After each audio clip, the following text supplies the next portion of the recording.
Título Prefácio. Meus caros filhos, venho falar-vos do trabalho em que agora colaborais com o nosso amigo desencarnado, no sentido de esclarecer as origens remotas da formação da pátria do Evangelho, a que tantas vezes nos referimos em nossos diversos comunicados. O nosso irmão Humberto tem, nesse assunto, largo campo de trabalho a percorrer com as suas facilidades de expressão e com o espírito de simpatia de que dispõe como escritor em face da mentalidade geral do Brasil. Os dados que ele fornece nestas páginas foram recolhidos nas tradições do mundo espiritual, onde falanges desveladas e amigas se reúnem constantemente para os grandes sacrifícios em prol da humanidade sofredora. Este trabalho se destina a explicar a missão da terra brasileira no mundo moderno. Humboldt, visitando o vale extenso do Amazonas, exclamou, extasiado, que ali se encontrava o celeiro do mundo. O grande cientista asseverou uma grande verdade. Precisamos, porém, desdobrá-la, estendendo-a do seu sentido econômico à sua significação espiritual. O Brasil não está somente destinado a suprir as necessidades materiais dos povos mais pobres do planeta, mas também a facultar ao mundo inteiro uma expressão consoladora de crença e de fé raciocinada e a ser o maior celeiro de claridades espirituais do orbe inteiro. Nestes tempos de confusões amargas, consideramos de utilidade um trabalho desta natureza, e com a permissão dos nossos maiores dos planos elevados, empreendemos mais esta obra humilde, agradecendo a vossa desinteressada e espontânea colaboração.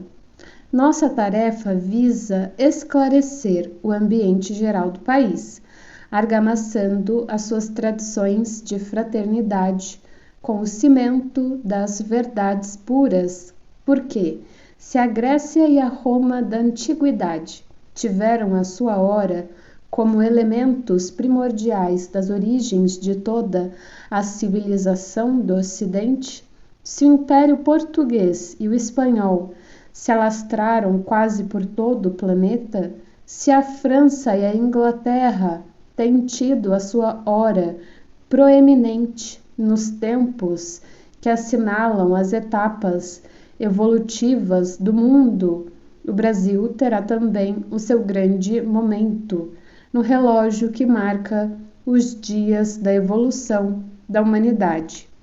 Se outros povos atestaram o progresso pelas expressões materializadas e transitórias, o Brasil terá sua expressão imortal na vida do espírito, representando a fonte de um pensamento novo, sem as ideologias de separatividade, e inundando todos os campos das atividades humanas com uma nova luz. Eis, em síntese, o porquê da nossa atuação nesse sentido.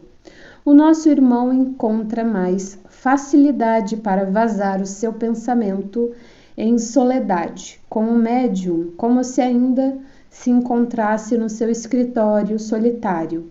Daí a razão pela qual as páginas em apreço foram produzidas de molde a se aproveitarem as oportunidades do momento.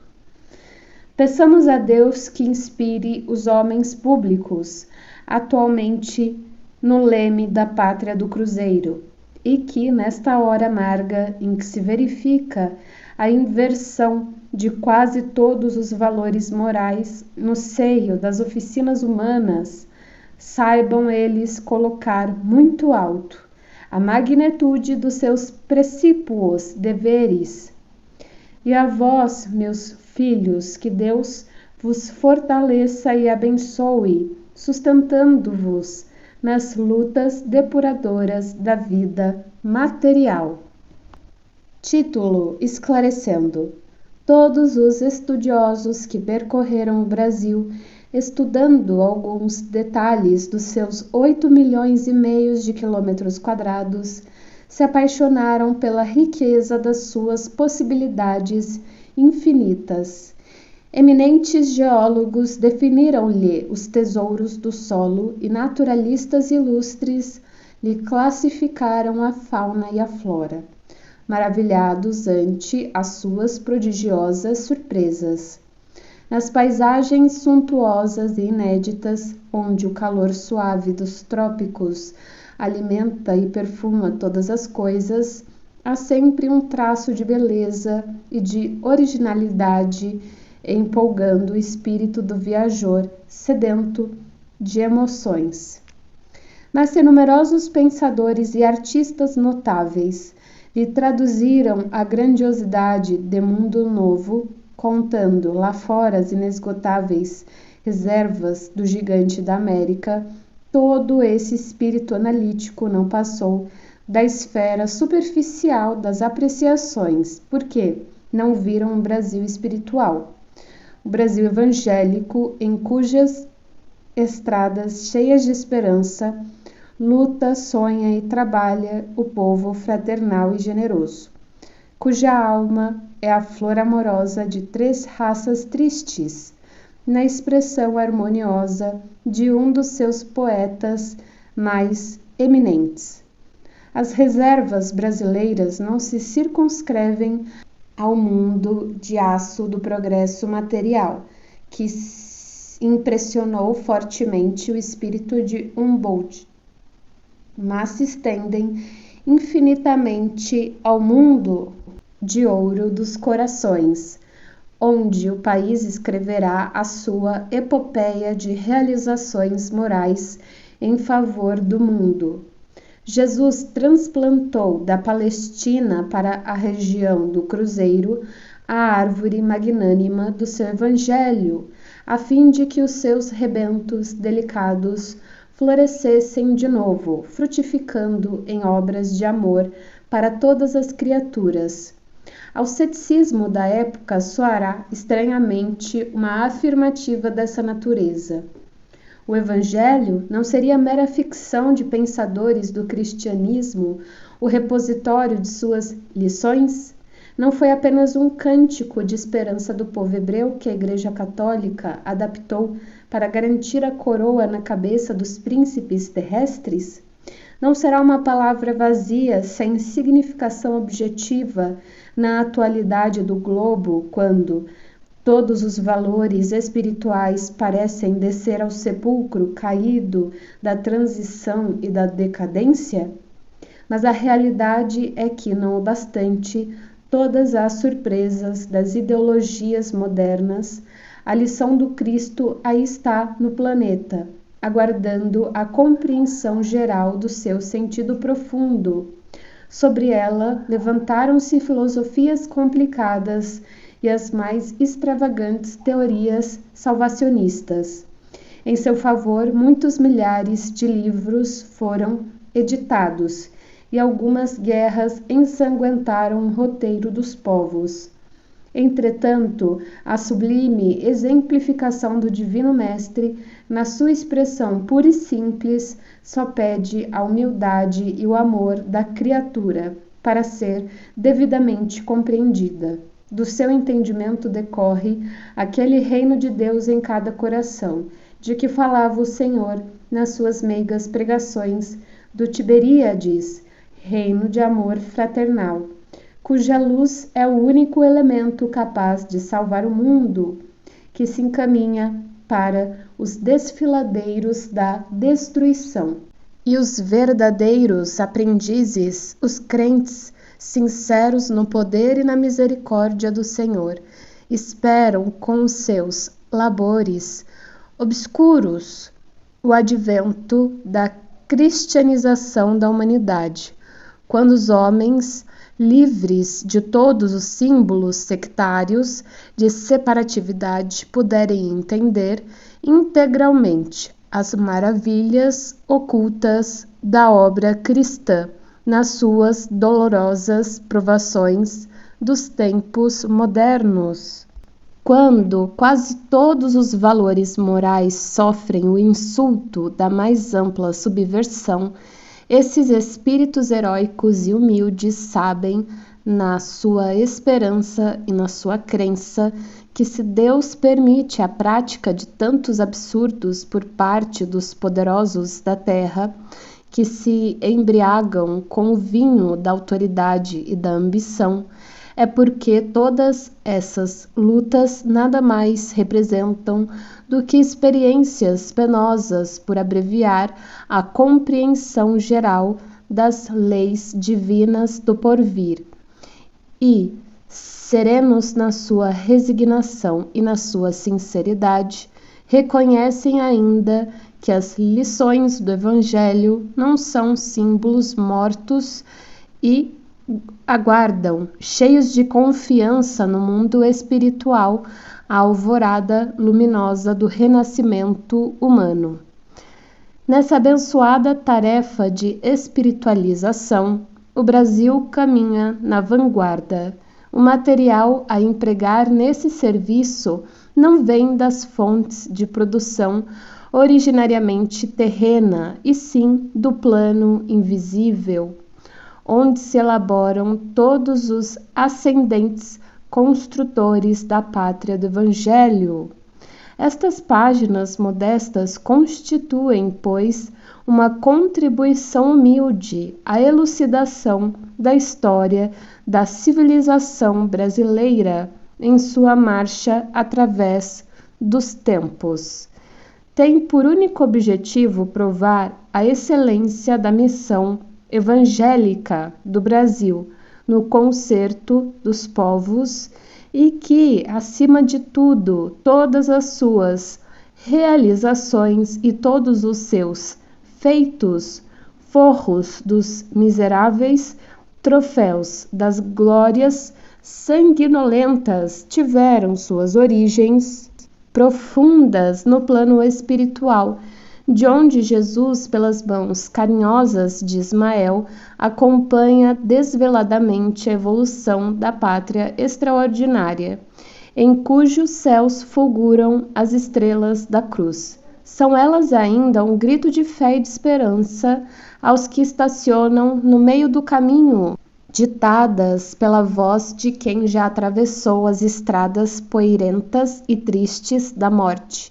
Dirigem-se aos meus companheiros e irmãos da mesma comunidade e da mesma família, exclamando: brasileiros, ensarrilhemos, significa por a parte depositar, para sempre as armas homicidas das revoluções.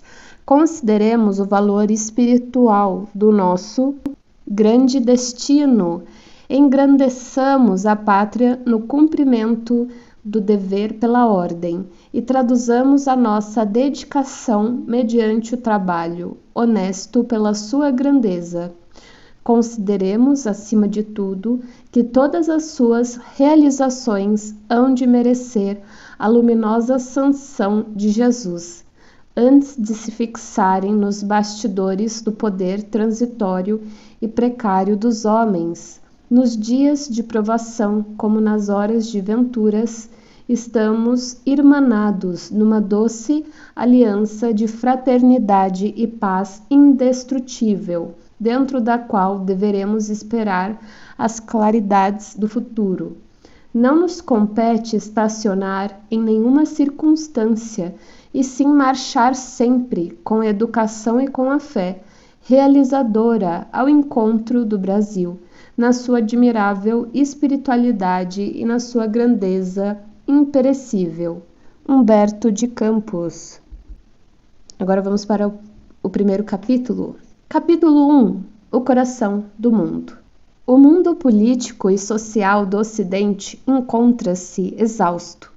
Desde as pregações de Pedro, o eremita, Pedro de Amiens, monge francês e um dos principais pregadores da Primeira Cruzada, até a morte do rei Luís IV, monarca francês. Diante de Tunis, acontecimento que colocara um dos derradeiros marcos nas guerras das Cruzadas. As sombras da Idade Medieval confundiram as lições do Evangelho, ensanguentando todas as bandeiras do mundo cristão. Foi após essa época, no último quartel do século XIV, que o Senhor desejou realizar uma de suas visitas periódicas à Terra, a fim de observar os progressos de sua doutrina e de seus exemplos no coração dos homens. Anjos e tronos, um dos 9 coros de anjos na hierarquia celeste, lhe formavam a corte maravilhosa.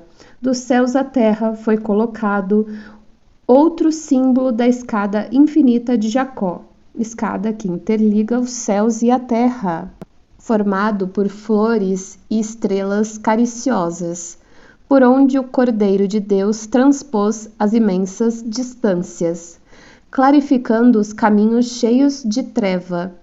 Mas se Jesus vinha do coração luminoso das esferas superiores, trazendo os olhos misericordiosos, a visão dos seus impérios resplandecentes, e na alma profunda o ritmo harmonioso dos astros, o planeta terreno lhe apresentava ainda aquelas mesmas veredas escuras, cheias de lama da impenitência e do orgulho das criaturas humanas, e repleta dos espinhos da ingratidão e do egoísmo.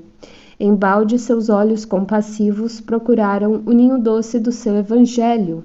Em vão procurou o Senhor os remanescentes da obra de um de seus últimos enviados à face do orbe terrestre. No coração da Umbria haviam cessado os cânticos de amor e de fraternidade cristã de Francisco de Assis. Só haviam ficado as tradições de carinho e de bondade. Os pecados do mundo, como novos lobos de Gubbio, relaciona-se à lenda de Francisco de Assis, contada no final do século XIV, numa obra de autor desconhecido intitulada As Pequenas Flores de São Francisco. Haviam descido outra vez das selvas misteriosas da iniquidade humana, roubando às criaturas a paz e aniquilando-lhes a vida. Helil. O autor preferiu a forma árabe Helil, em vez de Hillel, forma hebraica geralmente usada.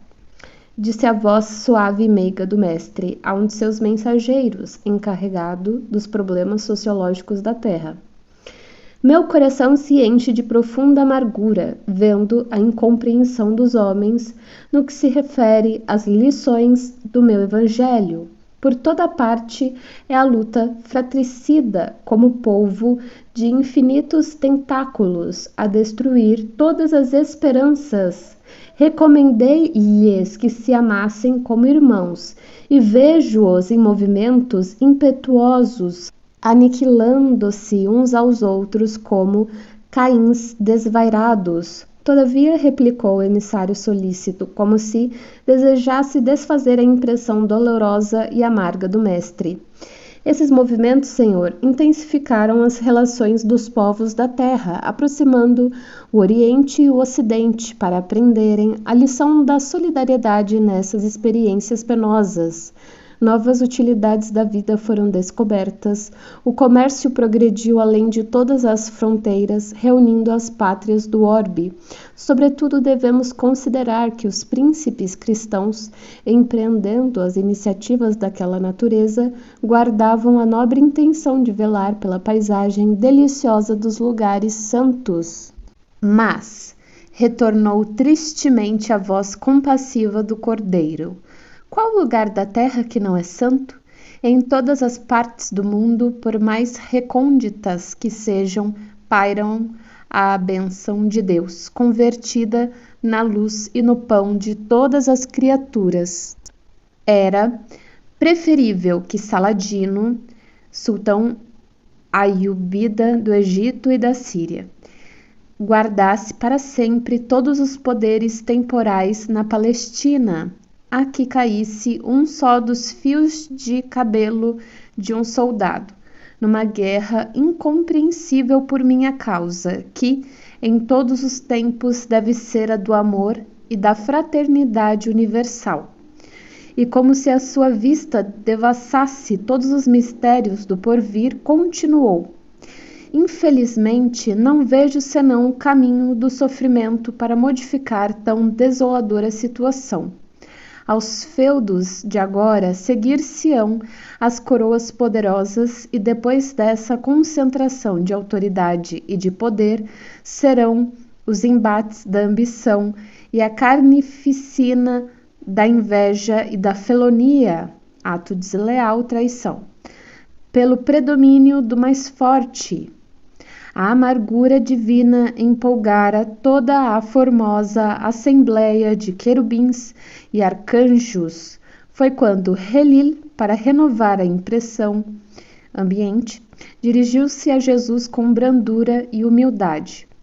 Senhor, se esses povos infelizes que procuram na grandeza material uma felicidade impossível marcham irremediavelmente para os grandes infortúnios coletivos, visitemos os continentes ignorados, onde espíritos jovens e simples aguardam a semente de uma vida nova. Nessas terras, para além dos grandes oceanos, poderíeis instalar o pensamento cristão dentro das doutrinas do amor e da liberdade. E a caravana fulgurante, deixando um rastro de luz na imensidade dos espaços, encaminhou-se ao continente que seria mais tarde o mundo americano.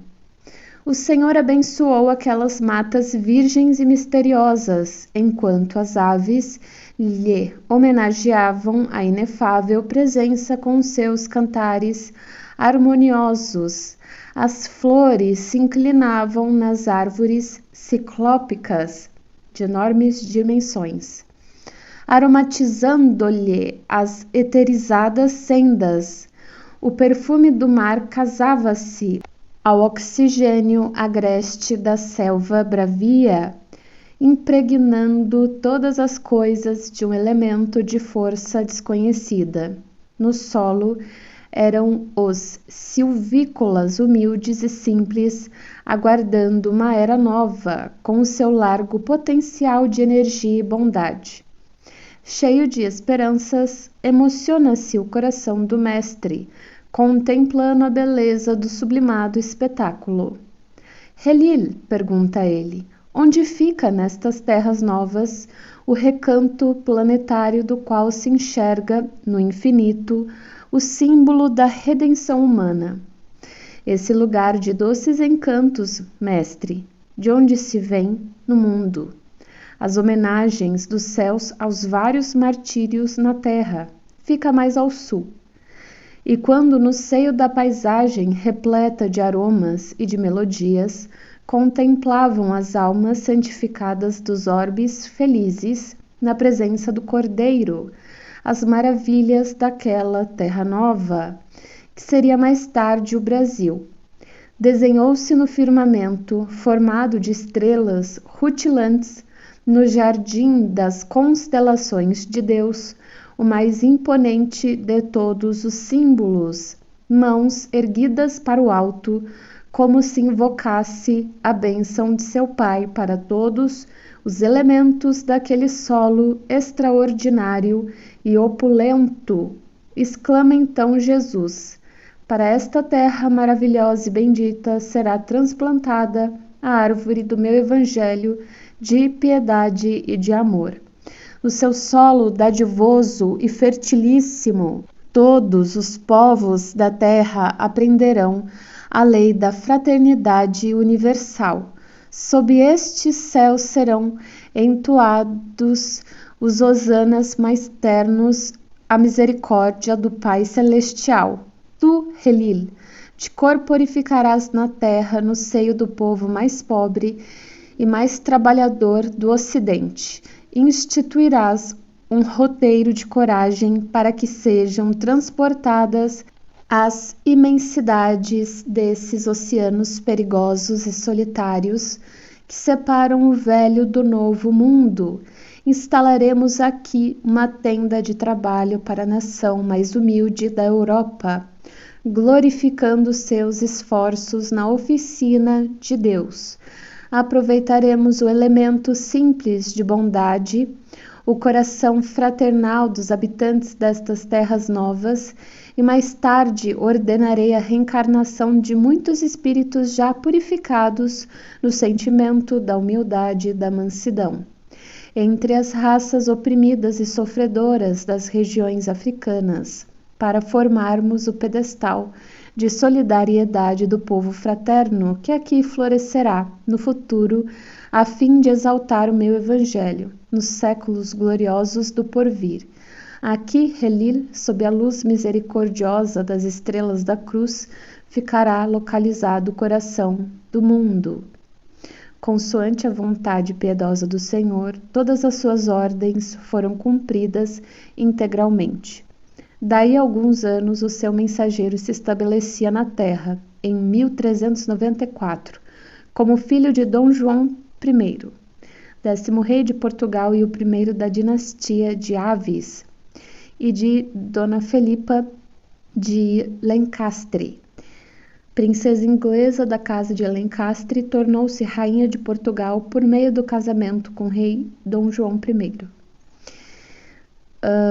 E foi o heróico Infante de Sagres, infante português e mais importante figura do início da Era das Descobertas, popularmente conhecido como Infante de Sagres ou o Navegador, que operou a renovação das energias portuguesas, expandindo as suas possibilidades realizadoras para além dos mares.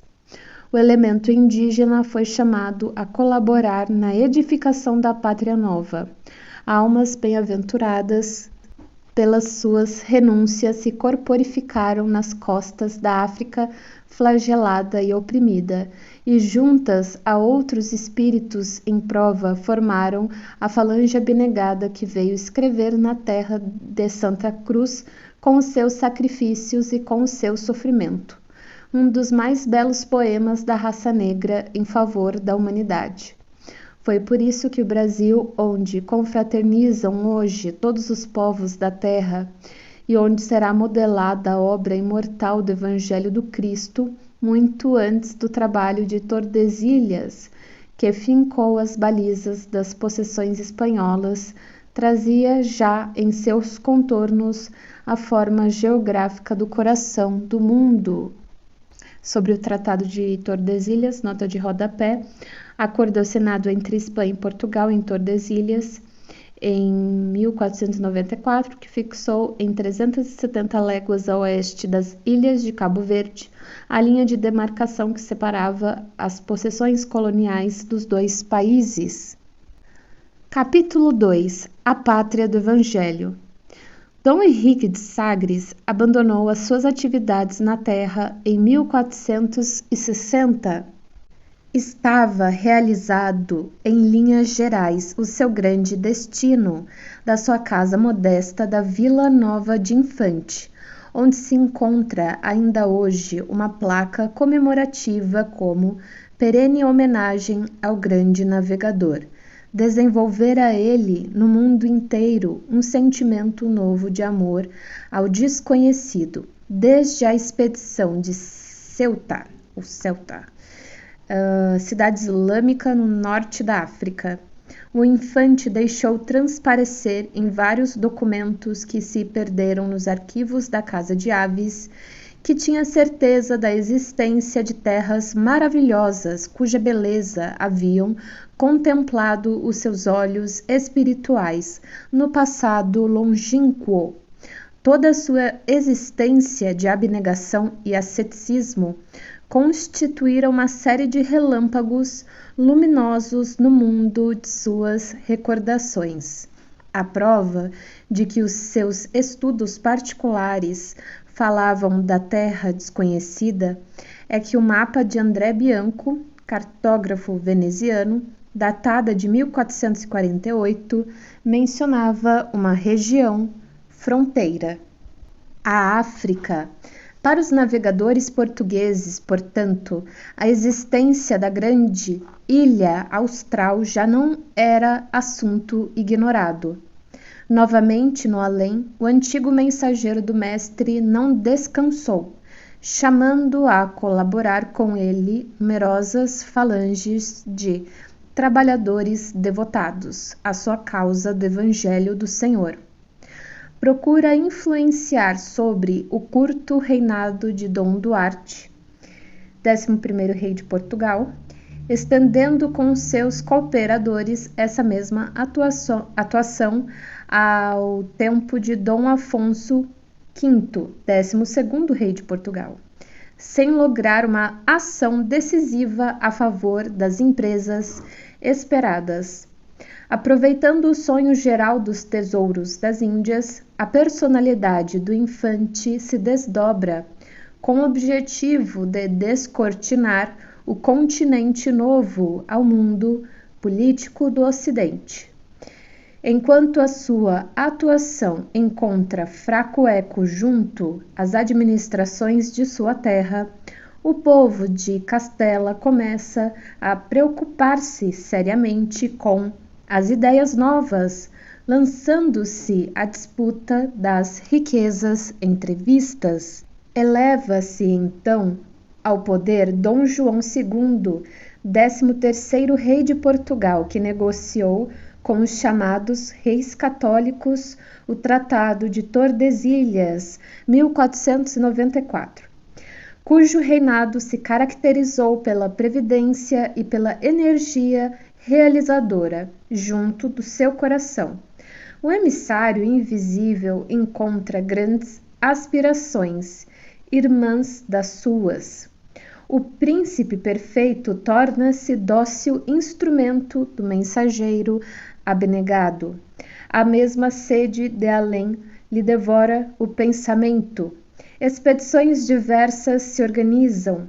O castelo de São Jorge é fundado por Diogo de Azambuja, na costa da Mina. Diogo Cão, navegador português, descobre toda a costa de Angola. Por toda parte, sob o olhar protetor do grande rei, aventuram-se os expedicionários, mas o espírito, em todos os planos e circunstâncias da vida, tem de se sustentar as maiores lutas pela sua purificação suprema. Entidades atrasadas na sua carreira evolutiva se unem contra as realizações do príncipe ilustre. Depois do desastre no campo de Santarém, no qual o filho perde a vida em condições trágicas, surgem outras complicações entre a sua direção justiceira e os nobres da época, e Dom João II morre envenenado em Alvor, no ano de 1495. Todavia, os planos da escola de Sagres estavam consolidados. Com a ascensão de Dom Manuel I, 14º rei de Portugal, conhecido como o Grande e o Venturoso, ao poder nada mais se fez que atingir o fim de longa e laboriosa preparação. Em 1498, Vasco da Gama, navegador e explorador português, descobre o caminho marítimo das Índias e um pouco mais tarde, Gaspar Corte Real, navegador português, descobre o Canadá. Todos os navegadores saem de Lisboa com instruções secretas quanto à terra desconhecida que se localiza fronteira à África e que já havia sido objeto de protesto de Dom João II contra a bula de Alexandre VI, Rodrigo Borgia, Papa da Igreja Católica, que pretendia impor-lhe restrições ao longo do Atlântico por sugestão dos reis católicos da Espanha. No dia 7 de março de 1500, preparada a grande expedição de Cabral, Pedro Álvares Cabral, fidalgo, comandante militar, navegador e explorador português, acreditado como descobridor do Brasil. Ao novo roteiro das Índias, todos os elementos da expedição, encabeçados pelo capitão Mor, visitaram o Paço da Alcova, residência da família real portuguesa. E na véspera do dia 9, dia este em que se fizeram ao mar, imploraram os navegadores a bênção de Deus na ermida, pequena igreja ou capela em lugar ermo ou fora de uma povoação, do restelo, pouso de meditação que a fé sincera de Dom Henrique havia edificado.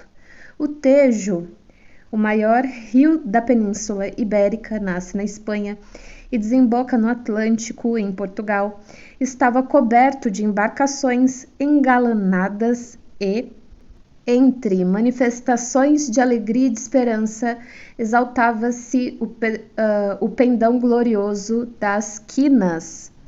No Oceano Largo, o capitão Mor considera a possibilidade de levar a sua bandeira à terra desconhecida do hemisfério sul. O seu desejo cria a necessária ambientação ao grande plano do mundo invisível.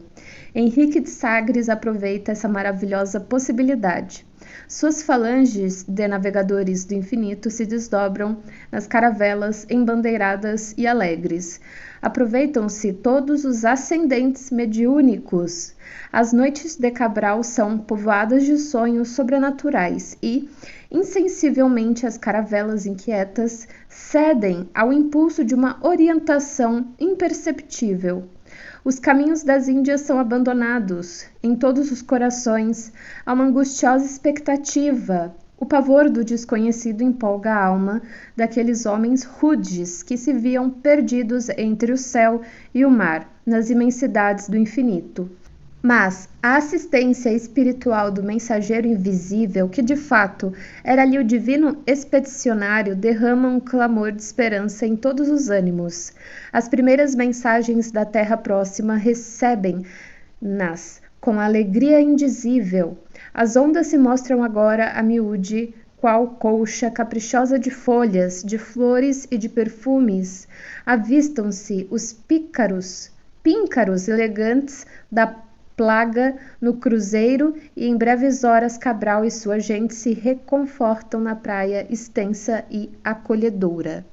Os naturais os recebem como irmãos muito amados. A palavra religiosa de Henrique Soares, Dom Frei Henrique Soares de Coimbra, 1465-1532, frade e bispo português no Brasil, é conhecido por ter celebrado a primeira missa na terra recém-descoberta, em 26 de abril de 1500. De Coimbra, eles a ouvem com veneração e humildade.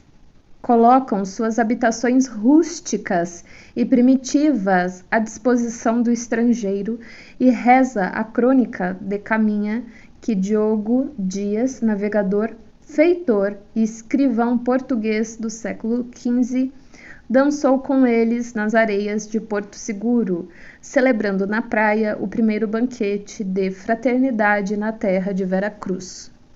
A bandeira das quinas desfralda-se então gloriosamente nas plagas da terra abençoada, para onde transplantara Jesus a árvore do seu amor e da sua piedade. E no céu celebra-se o acontecimento com grande júbilo. Assembleias espirituais sob a vista amorosa do Senhor abençoam as praias extensas e claras e as florestas cerradas e bravias. Há um contentamento intraduzível em todos os corações, como se um pombo simbólico trouxesse as novidades de um mundo mais firme após novo dilúvio. Henrique de Sagres, o antigo mensageiro do Divino Mestre, rejubila-se com as bênçãos recebidas do céu, mas, de alma alarmada pelas emoções mais carinhosas e mais doces, confia ao Senhor as suas vacilações e os seus receios. Mestre, diz ele, graças ao vosso coração misericordioso, a terra do Evangelho florescerá agora para o mundo inteiro.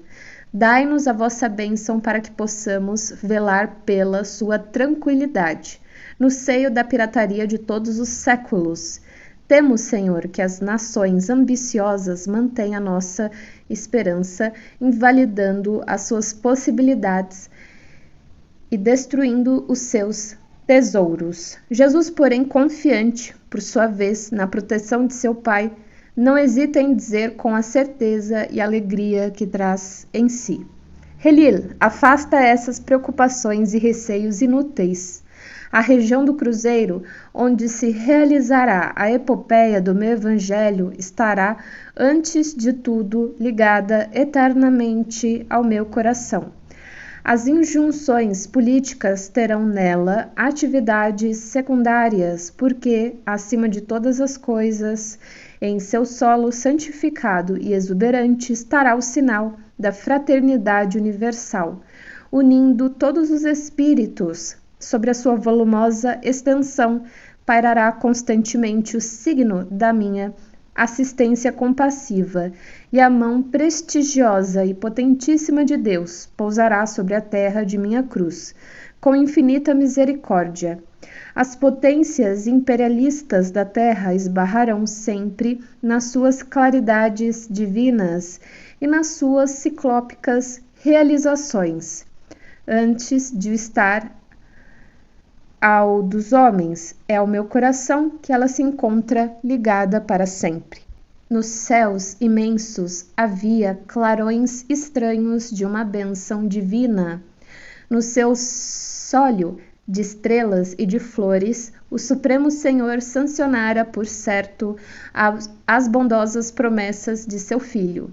E foi assim que o minúsculo Portugal, ao longo de 3 longos séculos, embora preocupado com as fabulosas riquezas da Índia, pôde conservar, contra flamengos, ingleses, franceses e espanhóis, a unidade territorial de uma pátria com 8,5 milhões de quilômetros quadrados.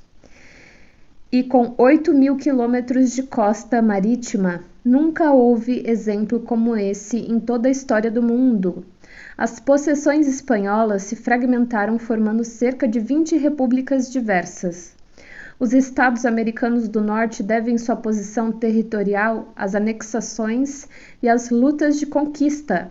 A Louisiana, o Novo México, o Alasca, a Califórnia, o Texas, o Oregon surgiram depois da emancipação das colônias inglesas. Só o Brasil conseguiu manter-se uno e indivisível na América. Entre os embates políticos de todos os tempos, é que a mão do Senhor se alça sobre a sua longa extensão e sobre as suas prodigiosas riquezas. O coração geográfico do orbe não se podia fracionar. Capítulo 3. Os degredados. Todos os espíritos edificados nas lições sublimes do Senhor se reuniram logo após o descobrimento da nova terra, celebrando o acontecimento nos espaços do infinito. Grandes multidões donairosas e aéreas formavam imensos hífens de luz entre a terra e o céu.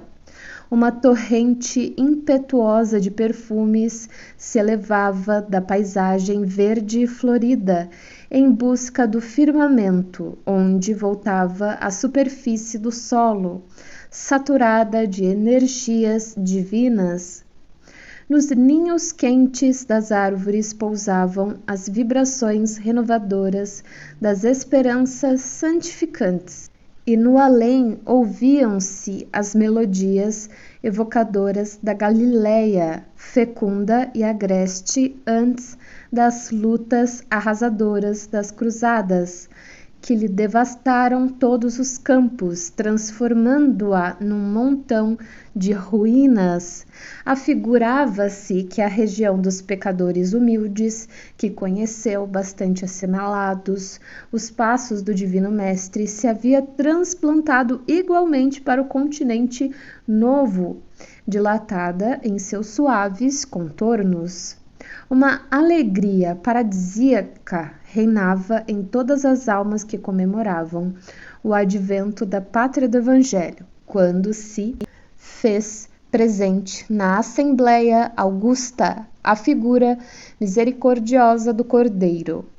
Complacente sorriso lhe bailava nos lábios angélicos, e suas mãos liriais empunhavam largo estandarte branco, como se um fragmento de sua alma radiosa estivesse ali dentro, transubstanciado naquela bandeira de luz que era o mais encantador dos símbolos de perdão e de concórdia. Dirigindo-se a um dos seus elevados mensageiros na face do orbe terrestre, em meio do divino silêncio da multidão espiritual, sua voz ressoou com doçura. Ismael, mando meu coração que doravante sejas o zelador dos patrimônios imortais que constituem a terra do cruzeiro.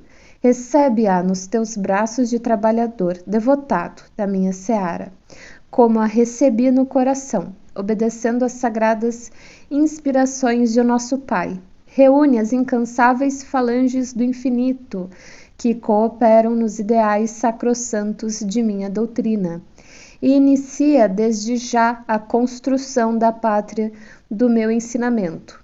Para aí transplantei a árvore da minha misericórdia e espero que a cultive com a tua abnegação e com o teu sublimado heroísmo.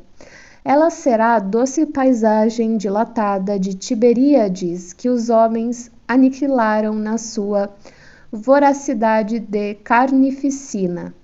Guarda este símbolo da paz e inscreve na sua imaculada pureza o lema da tua coragem e do teu propósito de bem servir a causa de Deus. E, sobretudo, lembra-te sempre de que estarei contigo no cumprimento dos teus deveres, com os quais abrirás para a humanidade dos séculos futuros um caminho novo, mediante a sagrada revivescência do cristianismo.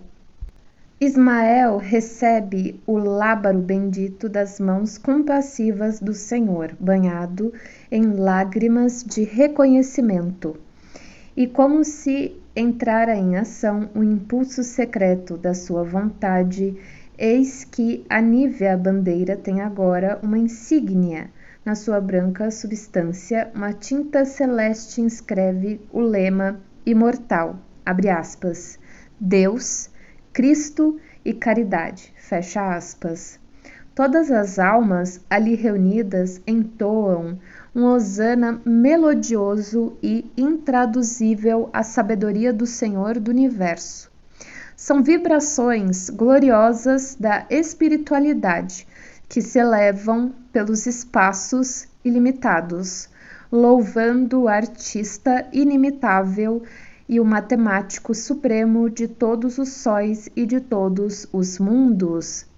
O emissário de Jesus desce então à terra, onde estabelecerá a sua oficina. Os exércitos dos seres redimidos e luminosos lhe seguem a esplêndida trajetória, e como se o chão do Brasil fosse a superfície de um novo Helicon da imortalidade, a natureza macia e cariciosa toda se enfeita de luzes e sombras, de sinfonias e de ramagens odoríferas, preparando-se para um banquete de deuses. Os caminhos agrestes tornam-se sendas de maravilhosa beleza, rasgadas pelas cortes do invisível. Nessa hora, a frota de Cabral foge das águas verdes e fartas da baía de Porto Seguro. Entretanto, nas fitas extensas da praia choram desesperadamente os 2 degredados dos 20 párias sociais que o rei Dom Manuel I destinara ao exílio. Os homens do mar se distanciam daqueles sítios, levando amostras da sua extraordinária riqueza. Em toda a paisagem há um largo ponto de interrogação, enquanto os 2 infelizes se lastimam sem consolo e sem esperança. Os silvícolas amáveis e fraternos lhes abrem os braços. É dos seus corações rudes e simples que desabrocham, para a amargura deles, as flores amigas de um brando conforto. Mas Afonso Ribeiro, um dos condenados ao penoso desterro, avança numa piroga, embarcação indígena a remo, cavada a fogo em tronco de árvore canoa, desprotegida e desmantelada, sem que os olhos da história lhe anotassem o gesto de profunda desesperação. A caminho do mar alto, ao longe, percebem-se ainda os derradeiros mastros das caravelas itinerantes. O infeliz degredado anseia por morrer. Os últimos gemidos abafados lhe saem da garganta exausta. Seus olhos inchados de pranto contemplam as duas imensidades, a do oceano e a do céu, e esperando na morte o socorro bondoso, exclama do íntimo do coração: Jesus, tende piedade da minha infinita amargura. Enviai a morte a meu espírito desterrado. Sou inocente, Senhor, e padeço a tirania da injustiça dos homens. Mas se a traição e a covardia me arrebataram da pátria, afastando dos meus olhos as paisagens queridas e os afetos mais santos do coração, essas mesmas calúnias não me separarão da vossa misericórdia. Nesse instante, porém, o pobre exilado sente que uma alvorada de luz estranha lhe nasce no âmago da alma atribulada. Uma esperança nova se apossa de todas as suas fibras emotivas e, como por delicado milagre, a sua jangada rústica regressa celeremente à praia distante. Em vão as ondas sinistras e poderosas tentam arrebatá-lo para o oceano largo. Uma força misteriosa o conduz à terra firme, onde seu coração encontrará uma família nova. Ismael havia realizado seu primeiro feito nas terras de Veracruz, trazendo um náufrago e inocente para a base da sociedade fraterna do porvir. Ele obedecia às sagradas determinações do Divino Mestre. Primeiramente, surgiram os índios, que eram os simples de coração. Em segundo lugar, chegavam os sedentos da justiça divina. E mais tarde viriam os escravos, como a expressão dos humildes e dos aflitos para a formação da alma coletiva de um povo bem-aventurado por sua mansidão e fraternidade. Naqueles dias longínquos de 1500 já se ouviam no Brasil os ecos acariciadores do Sermão da Montanha. Capítulo 4. Os missionários. Dom Manuel I recebeu sem grande surpresa a notícia do descobrimento das terras novas. Seu espírito se achava voltado para os tesouros inesgotáveis das Índias, que faziam da Lisboa daquele tempo uma das mais poderosas cidades marítimas da Europa. Contudo, o êxito do capitão Mor provocou um largo movimento de curiosidade no círculo dos navegadores portugueses. Quase todas as expedições que se dirigiam aos régulos da Ásia tocavam nos portos vastos de Veracruz, cujo nordeste já centralizava as atenções dos comerciantes franceses, que aí se abasteciam de vastas provisões de pau-brasil. Geralmente, as caravelas lusitanas que demandavam Calicut, porto que mercadores árabes frequentavam desde o século VII, foi descoberto por Vasco da Gama em 1498, traziam consigo grande número de exilados e de aventureiros. Muitos deles foram abandonados no extenso litoral do país, inexplorado e desconhecido, ao influxo das inspirações do mundo invisível. Essas criaturas vinham como batedores humildes à frente dos trabalhadores que mais tarde chegariam às terras novas. A situação oficial perdurava com a indiferença do monarca, distraído pelas suas conquistas no Oriente. Mas entre as autoridades administrativas do reino Comentava-se a questão da nova colônia abandonada aos exploradores franceses e espanhóis. Compelido pela opinião do seu tempo, Dom Manuel providencia as primeiras expedições oficiais, a fim de que se colocasse nas suas praias extensas o sinal das armas portuguesas. Prepara-se a expedição de Gonçalo Coelho, cosmógrafo e navegador português, que além de alguns cosmógrafos notáveis, levava consigo Américo Vespúcio, navegador italiano, famoso na história americana pelas suas cartas acerca do Novo Mundo, nas quais, infelizmente, reside grande percentagem de literatura e de pretensiosa imaginação. Chegando ao litoral baiano, Gonçalo Coelho organiza a Feitoria de Santa Cruz, primeiro núcleo da civilização ocidental nas plagas brasileiras. O nome do país é agora Terra de Santa Cruz, pelo qual se faz conhecido nos documentos da metrópole. Depois de graves incidentes nos quais Vespúcio se entrega às aventuras pelo interior da colônia, sedento de posição e de glória, o expedicionário português, pobre de possibilidades e com raros companheiros, lança Marcos de Portugal ao longo de toda a costa brasileira. Uma das emoções mais gratas ao seu espírito é o quadro maravilhoso da Baía de Guanabara. Julgando-se no estuário de um rio esplêndido, denomina Rio de Janeiro o local em virtude de encontrar-se ali nos primeiros dias do primeiro mês do ano. No sítio encantado instala uma nova feitoria, a da Carioca, da qual não ficaram largos vestígios, passando aí meses a fio, a retemperar suas energias em contato com a paisagem magnífica.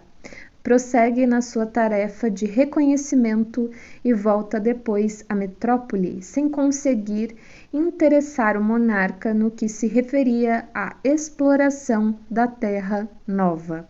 Limitou-se o rei português a permitir o estabelecimento de feiras de pau-brasil na colônia longínqua, o que facultou aos elementos estrangeiros o mais largo desenvolvimento de comércio com os indígenas da região litorânea.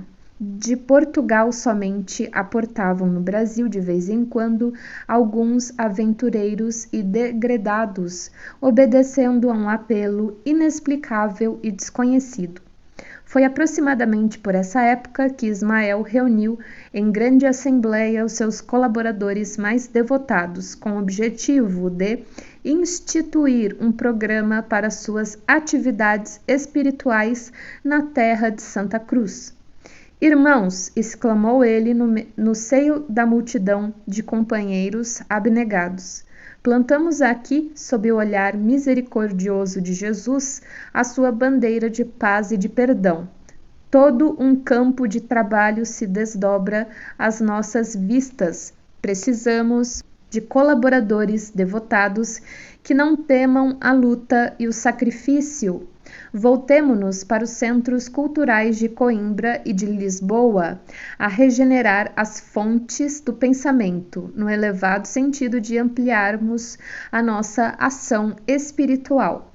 Alguns de nós ficareis em Portugal, mantendo de pé os elementos protetores dos nossos trabalhos, e a maioria terá de envergar o San Benito, hábito em forma de saco em baeta amarela e vermelha, que se enfiava pela cabeça, usado pelos penitentes que iam ser queimados nas fogueiras da Inquisição. Humilde dos missionários penitentes para levar o amor de Deus aos sertões ínvios e carecidos de todo o conforto. Temos de buscar no seio da igreja as roupagens exteriores da nossa ação regeneradora. Infelizmente, a dolorosa situação do mundo europeu em virtude do fanatismo religioso tão cedo não será modificada. Somente as grandes dores realizarão a fraternidade no seio da instituição, que deverá representar o pensamento do Senhor na face da terra. A Igreja que, desviada dos seus grandes princípios pela mais terrível de todas as fatalidades históricas, foi obrigada a participar do organismo mundano e perecível dos Estados. Um sopro de reformas se anuncia impetuoso no âmago das organizações religiosas da Europa, e em breve dias Roma conhecerá momentos muito amargos, não obstante os sonhos de arte e de grandeza de Leão X. Giovanni di Lorenzo de Medici, Papa Católico, que detém neste instante uma coroa injustificável, porquanto o reino de Jesus ainda não é desse mundo, mas temos de aproveitar as possibilidades que o seu campo nos oferece para encetar essa obra de edificação da pátria do Cordeiro de Deus. Pregareis em Portugal a verdade e o desprendimento das riquezas terrestres e trabalhareis sob a minha direção nas florestas imensas de Santa Cruz, arrebanhando as almas para o único pastor. O característico de vossa ação como missionário do Pai Celestial será um testemunho legítimo de renúncia a todos os bens materiais e uma consoladora pobreza. Quase todos os espíritos santificados ali presentes se oferecem como voluntários da grande causa. Entre muitos, descobriremos José de Anchieta, padre jesuíta espanhol, um dos fundadores de São Paulo, e Bartolomeu Fernandes dos Martires, arcebispo de Braga, dedicou-se ao ensino em Lisboa. Manuel de Nóbrega, religioso e educador português. Diogo Jacome, padre coadjutor da Companhia de Jesus, dedicou-se à catequese dos índios. Leonardo Nunes, padre jesuíta português, atuou como missionário no Brasil, dedicando-se à catequese dos índios. E muitos outros que também foram dos chamados para esse conclave no mundo invisível. Em 1531, após Portugal ter resolvido sob a direção de Dom João III, 15º rei de Portugal, a primeira tentativa de colonização da terra de Santa Cruz, alguns dos convocados participantes daquela augusta assembleia chegavam ao Brasil com Martim Afonso de Souza, administrador colonial português. Comandou a primeira expedição portuguesa enviada ao Brasil com o fim de povoar a colônia, fundada as vilas de São Vicente e Piratininga, e a sua companhia de 300 homens a tomar parte ativamente na fundação de São Vicente e Piratininga.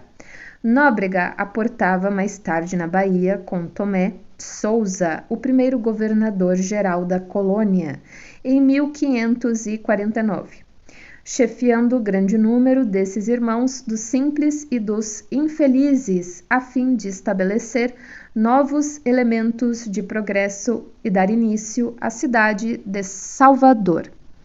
Anchieta veio depois em 1553 com Duarte da Costa, administrador português, segundo governador-geral do Brasil, e se transformou no desvelado apóstolo do Brasil, designado para desenvolver, particularmente, os núcleos de civilização já existentes em Piratininga.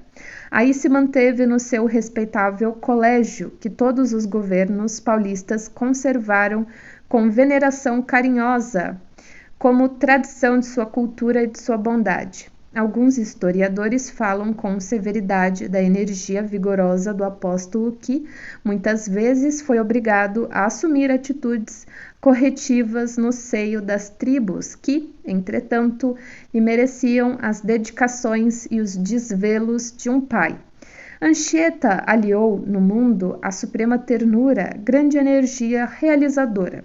Mas aqueles que, na história oficial, lhe descobrem os gestos enérgicos não lhe notam a suavidade do coração e a profundeza dos sacrifícios, nem sabem que, depois, foi ainda ele a maior expressão de humildade no antigo convento de Santo Antônio do Rio de Janeiro, onde, com o hábito singelo de frade, adoçou ainda mais as suas concepções de autoridade. A edificadora humildade de um Fabiano de Cristo, João Barbosa, frade da Ordem dos Frades Menores no Brasil, desenvolveu um trabalho de dedicação e amor ao próximo, aliada a um sentimento de renúncia total de si mesmo, constituía a última pedra que faltava na sua coroa de apóstolo da imortalidade. Dom João III teve a infelicidade de introduzir em Portugal o organismo sinistro da Inquisição, tribunal eclesiástico instituído pela Igreja Católica no começo do século VIII com o objetivo de investigar e julgar sumariamente pretensos égeres e feiticeiros acusados de crimes contra a fé católica. Com o Tribunal da Penitência vieram os jesuítas. Não constitui objeto do nosso trabalho o exame dos erros profundos da condenável instituição, que fez da Igreja por muitos séculos um centro de perversidade e de sombras compactas em todas as nações europeias que abrigaram a sombra da máquina do Estado. O que nos importa é a exaltação daqueles missionários de Deus que afrontavam a noite das selvas para aclarar as consciências com a lição suave do mártir do Calvário. Esses homens abnegados eram de fato o sal da nova terra. Os falsos sacerdotes poderiam continuar massacrando em nome do Senhor, que é a misericórdia suprema. Poderiam prosseguir ostentando as púrpuras luxuosas e todas as demais suntuosidades do reino mentiroso desse mundo, incensando os poderosos da terra e distanciando-se dos pobres e dos aflitos, mas os humildes missionários da cruz ouviam a voz de Ismael no âmago de suas almas. Aos seus sagrados apelos, abandonaram todos os bens para seguir os rastros luminosos daquele que foi e sempre será a luz do mundo. Foram eles os primeiros traços luminosos das falanges imortais do infinito, corporificadas na terra do Evangelho, e com a sua divina pobreza se fizeram os iniciadores da grande missão apostólica do Brasil, no seio do mundo moderno, inaugurando aqui um caminho resplandecente para todas as almas, transformando a terra do Cruzeiro numa dourada e eterna porciúncula. Capítulo 5. Os escravos. Certo dia, preparava-se numa das esferas superiores do infinito o encontro de Ismael com aquele que será sempre o caminho, a verdade e a vida. Por toda parte abriam-se flores evanescentes, oriundas de um solo de radiosas neblinas. Luzes policrômicas enfeitavam todas as paisagens celestes que se perdiam na incomensurável extensão dos espaços felizes, rodeado dos seres santificados e venturosos que constituem a corte luminosa de seus mensageiros abnegados, recebeu o Senhor com a sua complacência o emissário dileto do seu amor nas terras do Cruzeiro.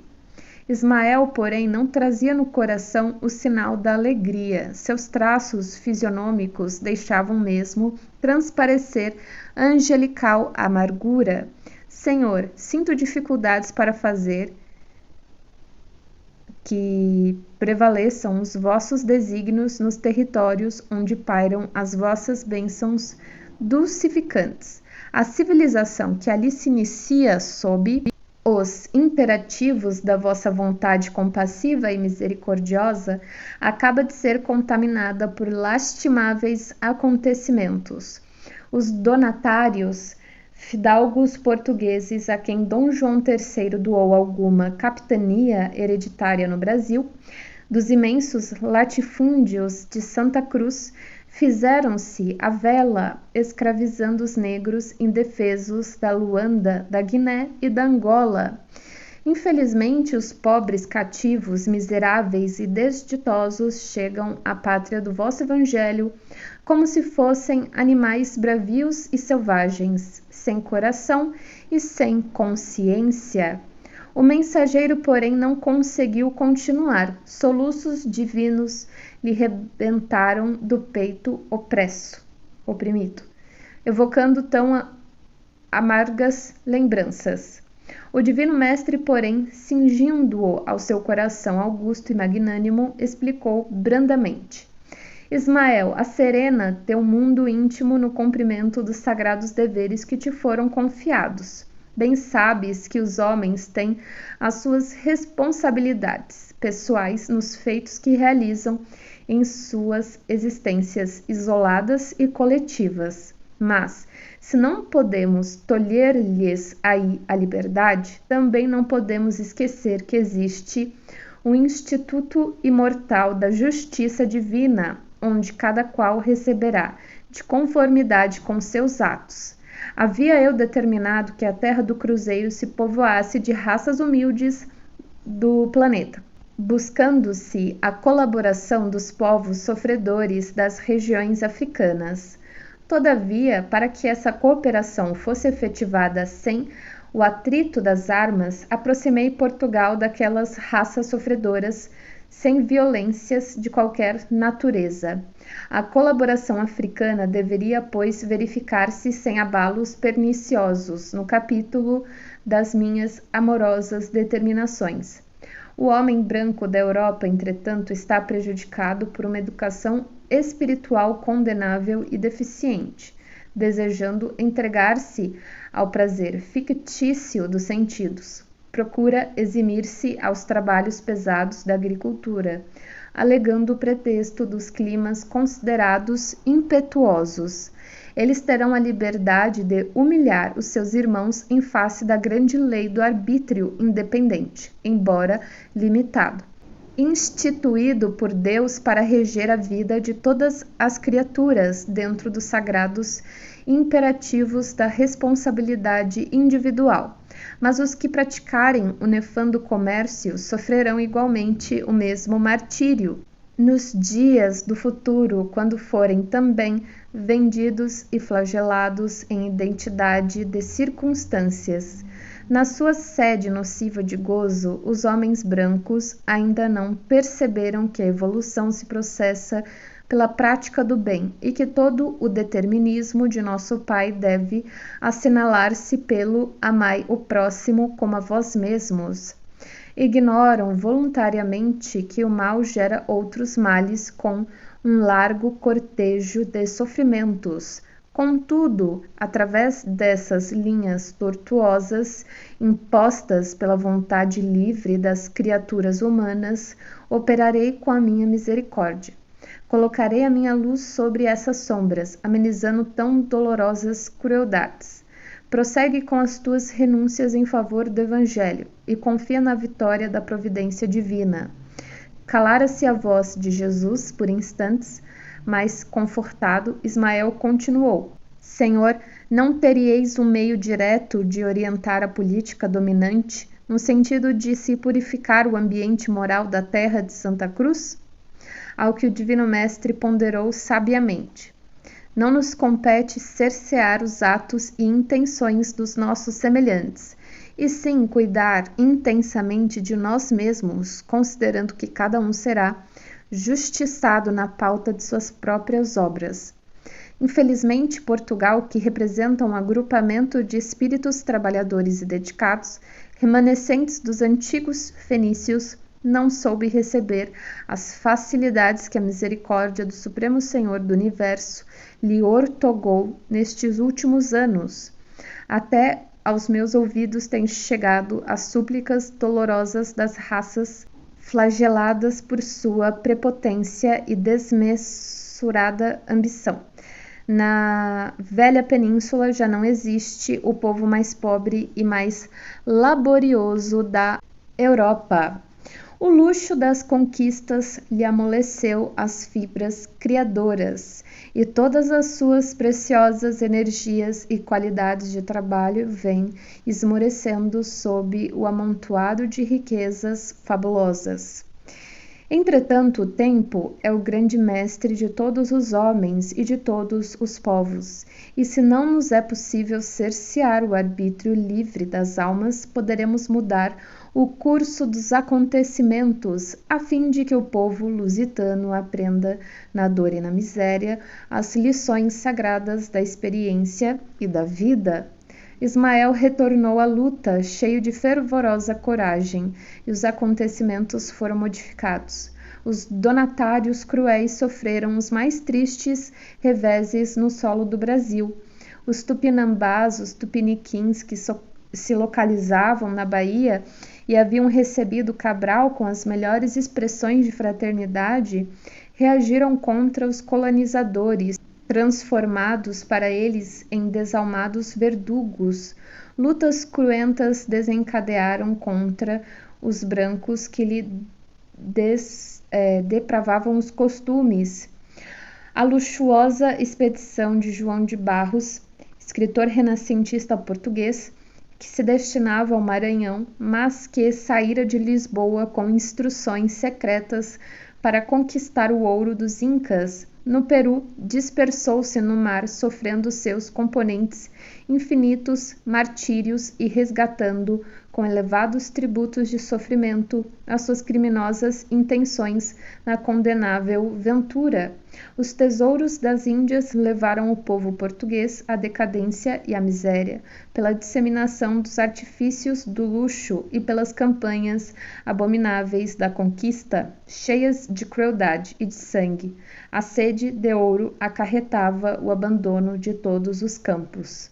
A casa de aves, sob cujo reinado se iniciou o tráfico hediondo dos homens livres, desapareceu para sempre, depois de sucessivos desastres. Após a derrota de Dom Sebastião, 16º rei de Portugal, em Alcácer Quibir, cidade situada no Marrocos setentrional, o trono caiu nas mãos do cardeal Dom Henrique, 17º rei de Portugal.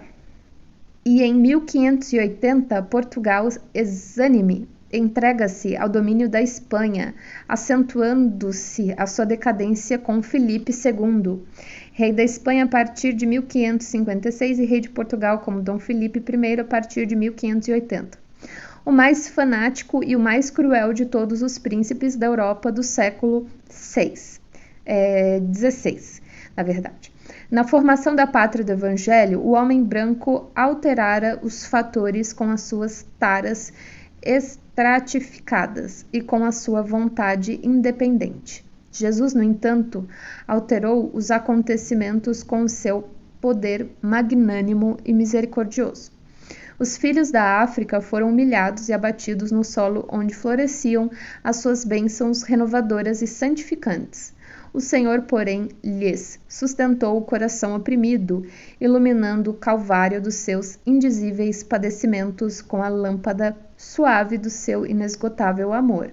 Através das linhas tortuosas dos homens, realizou Jesus os seus grandes e benditos objetivos, porque os negros das costas africanas foram uma das pedras angulares do monumento evangélico do coração do mundo. Sobre os seus ombros flagelados carrearam-se quase todos os elementos materiais para a organização física do Brasil, e do manancial de humildade dos seus corações resignados e tristes nasceram lições comovedoras, imunizando todos os espíritos contra os excessos do imperialismo e do orgulho injustificáveis das outras nações do planeta, dotando-se a alma brasileira dos mais belos sentimentos de fraternidade, de ternura e perdão.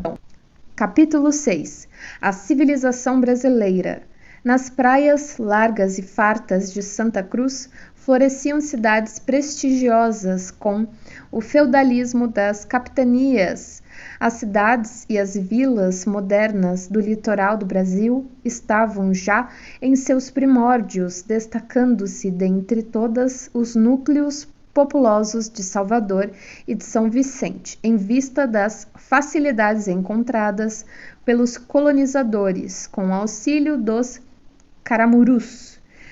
Diogo Álvares Correia, náufrago português que passou a vida entre os indígenas da costa do Brasil e facilitou o contato dos primeiros viajantes europeus com os povos nativos do Brasil.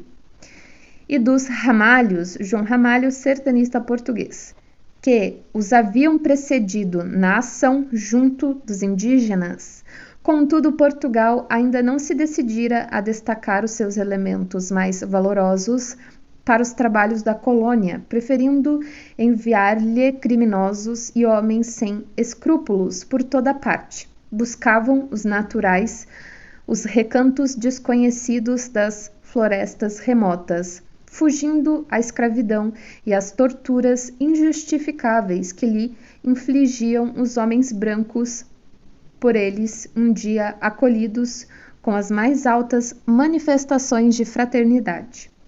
O atrito das raças dava ensejo aos quadros mais dolorosos e lamentáveis. Tomé de Souza estava substituído por Duarte da Costa, que, como o primeiro governador-geral, trouxera também consigo alguns dos missionários concitados por Ismael ao novo apostolado nas florestas americanas. Por essa época, os franceses desejaram aproveitar a encantadora beleza da Baía de Guanabara e estabeleceram aí uma feitoria nos mesmos sítios por onde se haviam retemperado. Gonçalo Coelho, nos primeiros anos decorridos após o descobrimento, com a proteção do almirante Coligny, líder huguenote francês, então favorito do rei Henrique II de França, Nicolau de Villegaignon, Nicolau Durante de Villegaignon, corsário francês. Aporta a Baía Maravilhosa em 1555 e funda uma colônia na ilha de Sergipe que tomou mais tarde o seu nome. Das árvores de Uruçumirim, que é hoje a praia elegante do Flamengo, os tamoios valentes contemplavam receosos a intromissão dos europeus na sua região privilegiada. Mas Villegaignon, com a sua mentalidade religiosa e honesta, consegue captar a confiança dos naturais, concedendo-lhes o mesmo tratamento dispensado aos seus companheiros. Os indígenas receberam carinhosamente a orientação de paicolas, ou paicolás, como Villegaignon era chamado pelos indígenas, e se tornaram devotados colaboradores da sua obra. Enquanto os franceses vão se apoderando das costas, Dom Duarte, na Bahia, lhes observava os movimentos, impossibilitado de adotar quaisquer providências. A metrópole portuguesa não se digna de enviar à colônia distante os elementos necessários à sua conservação e defesa. Villegaignon, localizado na Guanabara, edifica a sua obra, mas os padres calvinistas que lhe acompanharam a expedição inutilizam-lhe muitas vezes o trabalho construtivo com as suas discussões estéreis. Em 1559, Villegaignon regressa à França no propósito de buscar recursos oficiais sem jamais tornar ao Brasil, ficando os seus compatriotas abandonados na colônia nascente.